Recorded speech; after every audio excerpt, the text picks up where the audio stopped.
नमस्कार।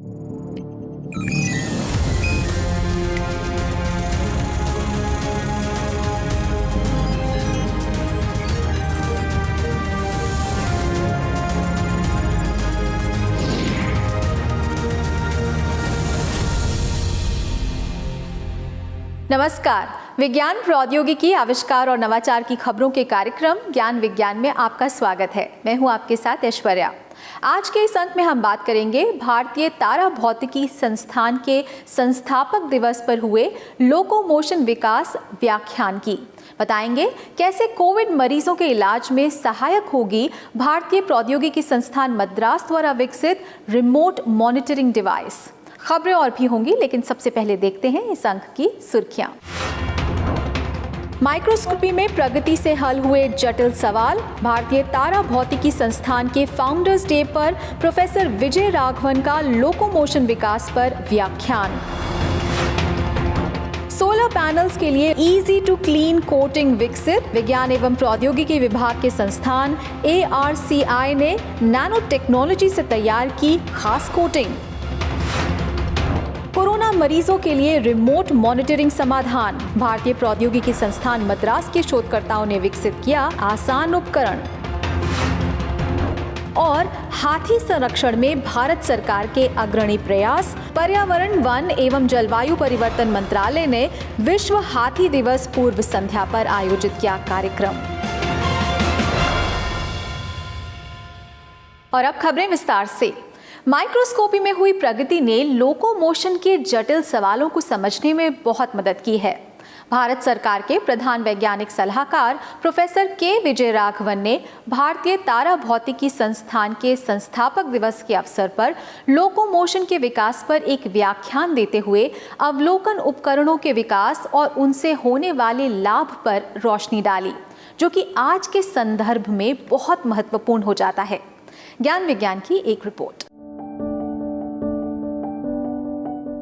माइक्रोस्कोप का आविष्कार विज्ञान में एक मील का पत्थर ही कहा जाएगा। इससे विकसित हुई माइक्रोस्कोपी विधा ने सूक्ष्म से सूक्ष्म जीवों, परजीवों, कणों को देख पाने की सुविधा दी, जिससे भौतिकी से लेकर चिकित्सीय क्षेत्र तक महत्वपूर्ण उपलब्धियां हासिल की गईं। विज्ञान की इस शाखा में प्रगति ने लोकोमोशन यानी गति के जटिल सवालों का अध्ययन करने में बहुत मदद की है। अवलोकन उपकरणों के इसी विकास के चलते आज कोशिकाओं और उनके विशिष्ट घटकों को देखा जा सकता है, जिसके द्वारा कई तरह के जेनेटिक और नैदानिक समाधान विकसित किए जा रहे हैं। 10 अगस्त को भारतीय तारा भौतिकी संस्थान के संस्थापक दिवस के मौके पर भारत सरकार के प्रधान वैज्ञानिक सलाहकार प्रोफेसर के विजय राघवन ने लोकोमोशन के विकास पर एक व्याख्यान दिया और माइक्रोस्कोपी से विज्ञान को हुए लाभ पर रोशनी डाली। Tools for observation of all these parts at the finest level, from the electron microscopic to the level of the organism, have become better and better over the last 20 or 30 years. So we can open up the animal during its development and ask what is happening and observe what is happening. It's not just observing what is happening, but you can use dyes of various kinds, labels of various kinds to highlight different components and observe them, just as you have observational astronomy across various spectra. For example, we have learned enormously about cancer from studying the fruit fly. Today, a huge fundamental leap in our understanding of innate immunity, which is important in dealing with the COVID pandemic. भारतीय तारा भौतिकी संस्थान विज्ञान एवं प्रौद्योगिकी विभाग का एक स्वायत्त और खगोल विज्ञान के क्षेत्र में देश का प्रमुख अनुसंधान संस्थान है, जो इस साल अपने 50वें वर्ष में प्रवेश कर गया है। संस्थान हर साल डॉक्टर वेणु बप्पू के जन्मदिन को अपने संस्थापक दिवस के रूप में मनाता है। इस साल ये कार्यक्रम वेबिनार द्वारा आयोजित किया गया था, जिसमें विज्ञान एवं प्रौद्योगिकी विभाग के सचिव प्रोफेसर आशुतोष शर्मा और तारा भौतिकी संस्थान की निदेशक प्रोफेसर अन्नपूर्णी सुब्रमण्यम सहित अन्य वैज्ञानिक और विशेषज्ञों ने हिस्सा लिया। और प्रोफेसर के विजय राघवन ने व्याख्यान दिया। आपको बता दें, ये माइक्रोस्कोपी के विकास की ही देन है, जिसके चलते जीवों की कोशिकाएं, डीएनए और जीन परिवर्तन जैसी मुश्किल संरचनाओं को समझा जा सका। और खासकर आज के संदर्भ में वैक्सीन निर्माण भी इस विधा की सहायता से ही आसान हो पाया है। विज्ञान के हर क्षेत्र में नवाचार के तौर पर अब नैनो टेक्नोलॉजी का इस्तेमाल किया जा रहा है। नैदानिक समाधान हो या फिर औद्योगिक उत्पाद, हर जगह ये तकनीक कारगर हो रही है। इसी कड़ी में अब विज्ञान एवं प्रौद्योगिकी विभाग के स्वायत्त संस्थान international advanced research centre for powder metallurgy and new materials Hyderabad ने सोलर पैनल्स के लिए एक खास कोटिंग तैयार की है, जो उनकी सफाई आसान कर गुणवत्ता को बढ़ा देगी। एक रिपोर्ट।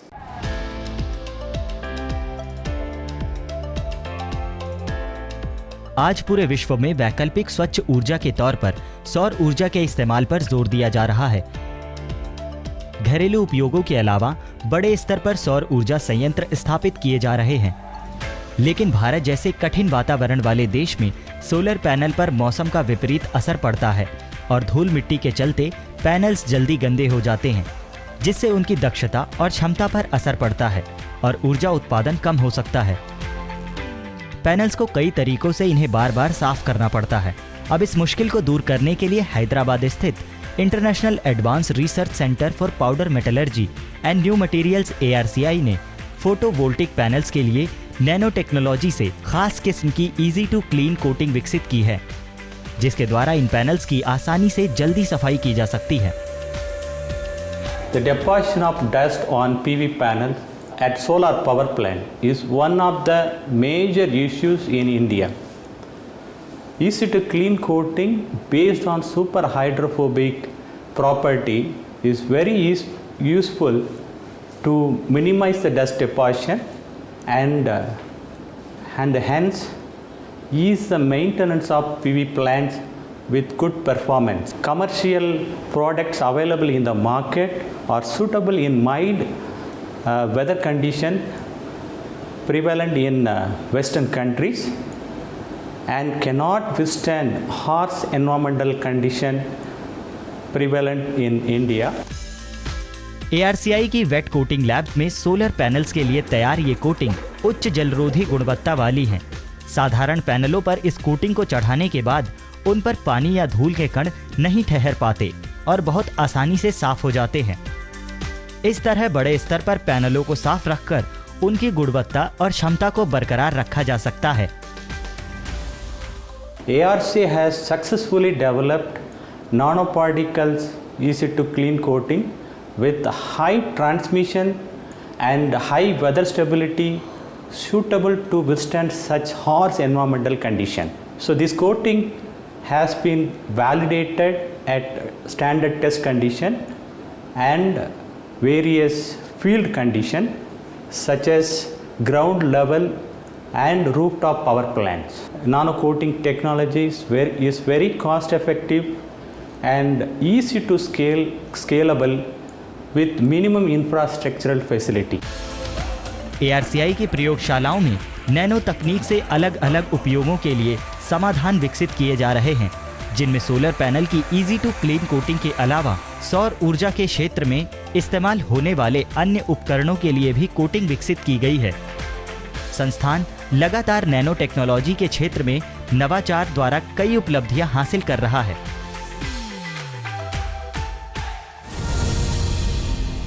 और ज्ञान विज्ञान में फिलहाल वक्त हो गया एक छोटे से ब्रेक का। अभी लौटते हैं, आप कहीं मत जाइएगा।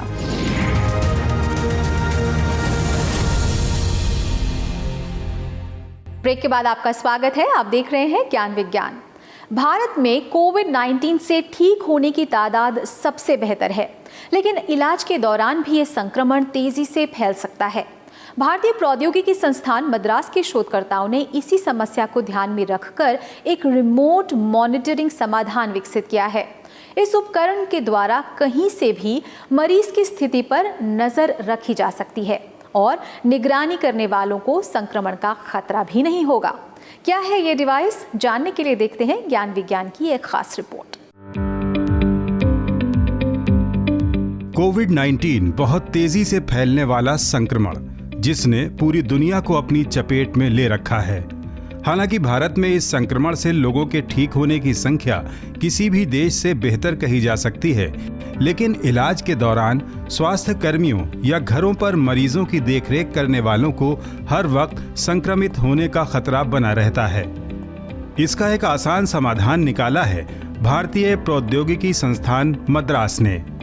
IIT मद्रास के health care technology innovation centre ने एक स्टार्टअप कंपनी हेलिक्सॉन के साथ मिलकर एक रिमोट मॉनिटरिंग उपकरण विकसित किया है, जिसके द्वारा कोविड-19 के मरीजों की बिना संपर्क में आए निगरानी की जा सकती है और मरीज के पैरामीटर्स को स्मार्टफोन पर कहीं से भी मॉनिटर किया जा सकता है। Accurately measuring the vital parameters is very important in monitoring a critical patient. These parameters are measured by what is called a patient monitor. You might have seen these large boxes in hospitals. These are, first of all, bulky boxes. They have wires connected to the patient, and they cost upwards of 1 lakh. So we at IIT Madras, in collaboration with a startup in IIT Madras Research Park called Helixon Healthcare Solutions, have come up with a wireless patient monitoring device. छोटे से oximeter की तरह ये उपकरण मरीज की उंगली पर लगाया जाता है, जो कि वाईफाई एनेबल्ड है। मरीज के 4 अत्यंत महत्वपूर्ण मानकों जैसे तापमान, ऑक्सीजन सैचुरेशन, सांस की दर और दिल की धड़कन को रिकॉर्ड कर ये उपकरण स्मार्टफोन पर डाउनलोड ऐप में भेजता रहता है। साथ ही इसे अस्पतालों के सेंट्रल मॉनिटरिंग सिस्टम से भी जोड़ा जा सकता है। इस तरह अस्पतालों या घरों में बिना मरीज के नजदीक आए 24 घंटे उसकी स्थिति की जानकारी मिलती रहती है। ये उपकरण मरीज की स्थिति में आने वाले परिवर्तनों को लेकर अलर्ट भी जारी करता है। इस डिवाइस के उपयोग से स्वास्थ्य कर्मियों द्वारा पहनी जाने वाली महंगी PPE किट की जरूरत भी कम हो सकती है। This is a small device that can be clipped on the patient's finger or the toe. It measures all the vital parameters. The temperature is measured at the armpit, the heart rate, the pulse rate, the respiratory rate, and the blood oxygen saturation levels are measured at the finger. And more importantly, they're all wirelessly transmitted to the mobile phone or the central command station, thus eliminating the need for any wire. The device can be used in any setting. It can be used in the home where the family is taking care of the COVID patient, or the COVID quarantine center or the isolation center, or at the ward or the intensive care. Chennai के कई अस्पतालों में इस उपकरण का सफल परीक्षण किया जा चुका है और लगभग 2000 से ज्यादा उपकरण इस्तेमाल किए जा रहे हैं। लगातार बढ़ रहे मरीज और अस्पतालों में बेड्स की कमी को देखते हुए ये उपकरण काफी कारगर हो सकता है। स्वास्थ्य कर्मी घर पर इलाज करा रहे मरीजों की निगरानी आसानी से कर सकते हैं। इस रिमोट मॉनिटरिंग डिवाइस को सभी नैदानिक मानकों को ध्यान में रखकर बनाया गया है, जो कि कोविड के बाद भी स्वास्थ्य सेवा में सहायक हो सकती है। अन्य वन्य जीवों की तरह हाथी भी पर्यावरण का एक जरूरी अंग हैं, जिनका जंगल का संतुलन बनाए रखने में एक अहम रोल है। यही वजह है कि पूरे विश्व में हाथियों के संरक्षण पर जोर दिया जा रहा है। इसी कड़ी में साल 2012 में विश्व हाथी दिवस की नींव डाली गई थी, जो हर साल 12 अगस्त को मनाया जाता है। खासकर एशिया और अफ्रीका के हाथियों के संरक्षण की इस मुहिम में भारत भी शामिल है। इस साल के विश्व हाथी दिवस पर एक रिपोर्ट। हाथी मानव सभ्यता के विकास के साथ बने इतिहास में शामिल एक वन्य जीव रहा है। जंगल का राजा भले ही शेर को कहा जाता हो, लेकिन धरती के राजा महाराजाओं की शान इस हाथी ने ही बढ़ाई है। भारत में तो इसका धार्मिक महत्व है, लेकिन इन सब से अलग हाथी हमारे जंगलों का एक महत्वपूर्ण जीव है। पर्यावरण के संतुलन का हिस्सा है, लेकिन समय के साथ इस जीव की संख्या में भी भारी कमी आई, जिसके कई प्राकृतिक और मानवीय कारण हैं।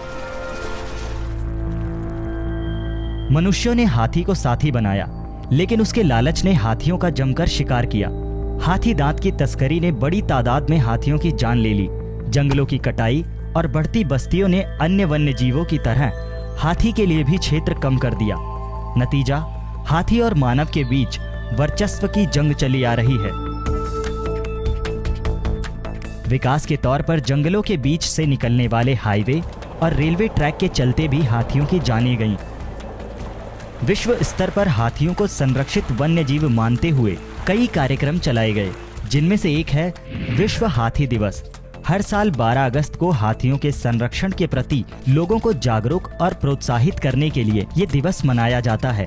इसी कड़ी में भारत सरकार के पर्यावरण, वन एवं जलवायु परिवर्तन मंत्रालय के तहत विश्व हाथी दिवस की पूर्व संध्या पर एक कार्यक्रम का आयोजन किया गया, जिसमें केंद्रीय मंत्री प्रकाश जावड़ेकर, राज्य मंत्री बाबुल सुप्रियो सहित विभागीय अधिकारियों ने हिस्सा लिया। इस मौके पर केंद्रीय मंत्री ने भारत में मानव हाथी टकराव से निपटने के सर्वोत्तम उपायों पर एक पुस्तिका जारी कर भारत की हाथी संरक्षण के स्थायी और ठोस समाधान करने की प्रतिबद्धता को दोहराया। Fodder and water augmentation in jungle areas, ये बड़ा महत्वपूर्ण कार्यक्रम लिया है और उस कार्यक्रम में अब इस बार लाइडर टेक्नोलॉजी का भी उपयोग कर रहे हैं, लाइडर सर्वे भी कर रहे हैं। और इस साल जो दिसंबर के बाद काम होगा, सर्वे के बाद, उसके सहारे अगले साल से जंगलों में पानी और जंगलों में घास और खाद्य बहुत अच्छे मात्रा में पैदा होगा, ये मुझे पूरा विश्वास है। इस मौके पर एक वास्तविक समय पर जानकारी के संग्रह और सही समय पर मानव हाथी टकरावों को निपटाने के लिए सुरक्षया नाम से एक राष्ट्रीय पोर्टल का भी शुभारंभ किया गया, जिसके विभिन्न टूल्स और आंकड़ों द्वारा नीति निर्माण और टकराव को कम करने की कार्य योजना बनाने में मदद मिलेगी। इस पोर्टल को साल के अंत तक पूरे देश में जारी कर दिया जाएगा। विश्व हाथी दिवस खासकर एशिया और अफ्रीका के हाथियों के संरक्षण को लेकर साल 2012 में शुरू किया गया था, लेकिन भारत में हाथियों, उनके आवास और गलियारों की रक्षा, मानव हाथी संघर्ष समाधान और पालतू हाथियों के कल्याण को लेकर साल 1991-92 में ही प्रोजेक्ट एलिफेंट शुरू कर दिया गया था। वर्तमान में 22 राज्यों और केंद्र शासित प्रदेशों में ये परियोजना चलाई जा रही है। 2017 में पहली बार एक अखिल भारतीय सिंक्रोनाइज्ड हाथी जनगणना आयोजित की गई। इस वक्त देश में हाथियों की अनुमानित संख्या तकरीबन 30,000 है, जो कि एशियाई हाथियों की संख्या का 60% होता है।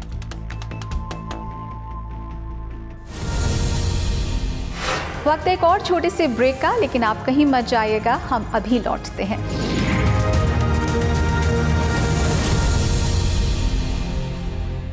ब्रेक के बाद आपका स्वागत है। आप देख रहे हैं ज्ञान विज्ञान, और आखिर में देखते हैं विज्ञान और प्रौद्योगिकी के क्षेत्र में देश और दुनिया की कुछ और ताज़ा गतिविधियां हमारे खास सेगमेंट साइंस एक्सप्रेस में।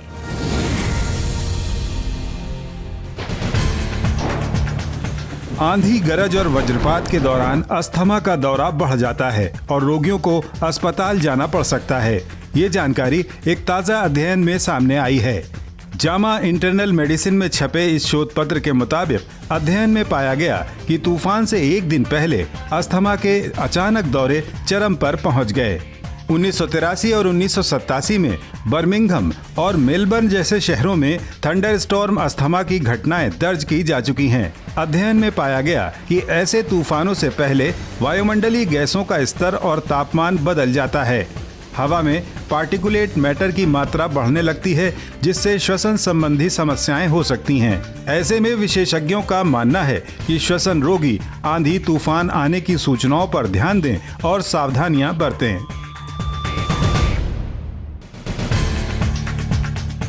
मंगल और बृहस्पति ग्रह के बीच स्थित बौना ग्रह सीरीज क्षुद्र ग्रह बेल्ट में एक महासागर की दुनिया है। ताज़ा खोज में लगभग 950 किलोमीटर व्यास के इस पिंड की सतह के नीचे नमकीन पानी के बड़े भंडार की पुष्टि की गई है। ये ऐसे विशाल महासागर के अवशेष हैं जो धीरे धीरे जम चुका है। ये रिपोर्ट नासा के डॉन अंतरिक्ष यान द्वारा प्राप्त आंकड़ों के अध्ययन द्वारा तैयार की गई है, जो साल 2018 में सीरीज के सतह से 35 किलोमीटर नजदीक से उड़ान भरते वक्त जमा किए गए थे। वैज्ञानिकों के मुताबिक ये नई जानकारी धरती से बाहर भविष्य में जीवन की संभावना को जगाती है।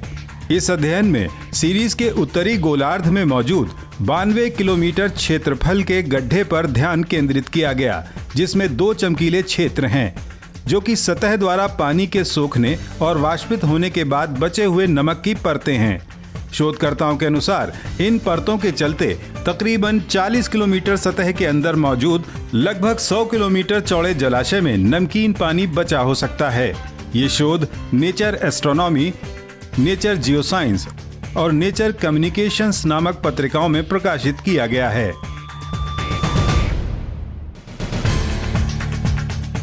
देश में डिजिटल कृषि की दिशा में बढ़ते हुए एक डिजिटल प्लेटफॉर्म कृषि मेघ की शुरुआत की गई है।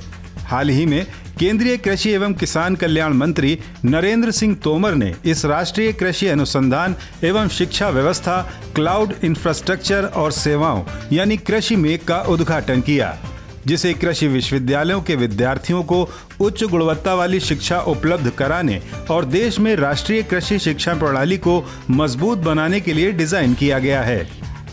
इसमें शिक्षा और अनुसंधान से जुड़ा real time data, picture analysis, फसलों और पशुओं में रोग की पहचान से जुड़े डीप लर्निंग सॉफ्टवेयर और टूल्स इस्तेमाल किए गए हैं, जो कृषि शोध और शिक्षा विस्तार में सहायक होंगे।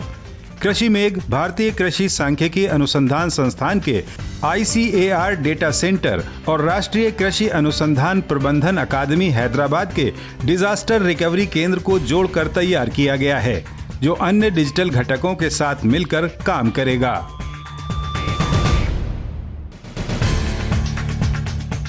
वैज्ञानिकों ने नोवल कोरोना वायरस के स्पाइक प्रोटीन में एक नई भेद्यता की पहचान की है, जो वायरस को मेजबान कोशिकाओं में प्रवेश करने में सक्षम बनाता है।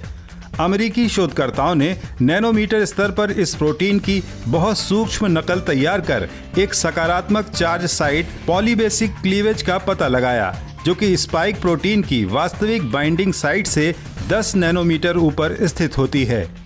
उन्होंने पाया कि यही सकारात्मक साइट मनुष्य के शरीर की नकारात्मक कोशिका रिसेप्टर से जुड़ जाती है और कोशिका को भेद कर लोगों को संक्रमित करने में वायरस को सक्षम बनाती है। इस खोज से कोविड-19 के उपचार की नई संभावनाएं बनी हैं। ये अध्ययन ACS नैनो पत्रिका में प्रकाशित किया गया है।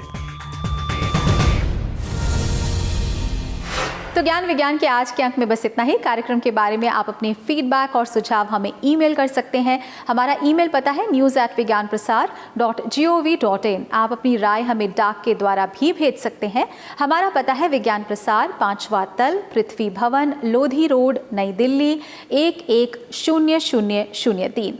तो विज्ञान, प्रौद्योगिकी, आविष्कार और नवाचार की ताज़ा जानकारियों के साथ अगले हफ्ते इसी वक्त इसी चैनल पर एक बार फिर होंगे हाजिर। तो बने रहिए राज्यसभा टीवी के साथ और वैज्ञानिक सोच हमेशा बनाए रखें। नमस्कार।